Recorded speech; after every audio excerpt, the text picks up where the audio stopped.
Hello bachcho, let's start with the question.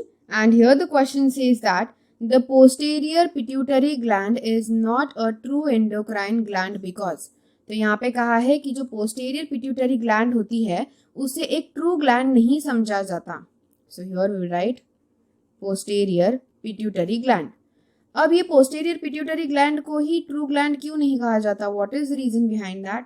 So let's see. So ये posterior pituitary gland जो होती है ये फंक्शन क्या परफॉर्म करती है? इसका फंक्शन क्या है? इसका फंक्शन है हार्मोन्स को स्टोर करना एंड रिलीज करना.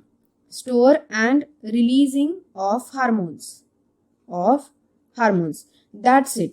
इतना ही फंक्शन है इस पोस्टीरियर पिट्यूटरी ग्लैंड का. यानी कि ये हार्मोन्स को स्टोर करती है, रिलीज करती है पोस्टीरियर पिट्यूटरी ग्लैंड, लेकिन ये सिंथेसिस कॉज नहीं करती. सो यही तो मेन डिफरेंस है. तो बहुत से ऐसे हार्मोन्स है, जैसे कि अगर हम यहाँ पे एग्जांपल के लिए ले तो we can take oxytocin. Okay, oxytocin is there, vasopressin is there. So इस तरीके के जो हार्मोन्स होते हैं, ये हार्मोन्स क्या करेगी? ये हार्मोन सिर्फ पोस्टीरियर ग्लैंड में पिट्यूटरी के सीक्रेट यहाँ पे क्या होंगे? स्टोर और रिलीज होंगे. लेकिन इनका जो सिंथेसिस होता है वो सिंथेसिस कहाँ होता है? तो इनका सिंथेसिस जो होता है that is done in the hypothalamus. So that's why इसे एक ट्रू ग्लैंड हम नहीं कह सकते, बिकॉज जो सिंथेसिस प्रोसेस है, जो इन हार्मोन्स का सिंथेसिस होगा वो कहाँ पे होगा? सिंथेसिस और rather we can say production कहाँ पे होता है? So the production is done in hypothalamus.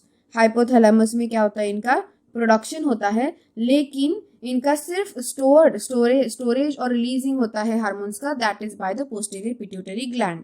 तो एक एंडोक्राइन ग्लैंड जो होती है उसकी खुद की कैपेसिटी होती है कि वो हार्मोन्स को प्रोड्यूस करे और फिर रिलीज करे, लेकिन पोस्टीरियर पिट्यूटरी ग्लैंड तो इस तरीके से हार्मोन तो प्रोड्यूस करती नहीं है, जस्ट स्टोर करके रिलीज करती है. सो दैट्स वाई यहाँ पे हमारा करेक्ट आंसर आएगा option that is the B. It only stores and release the hormones, that's it. So इसीलिए हमारा answer B correct option answer है. तो इसका बिहाइंड ऐसे कोई रीजन नहीं है कि डक्ट है इसके पास या फिर ये हाइपोथैलेमस के अंडर रेगुलेशन में है, बट उसकी वजह से ये नहीं कह सकते कि वो एक ट्रू एंडोक्राइन ग्लैंड नहीं है.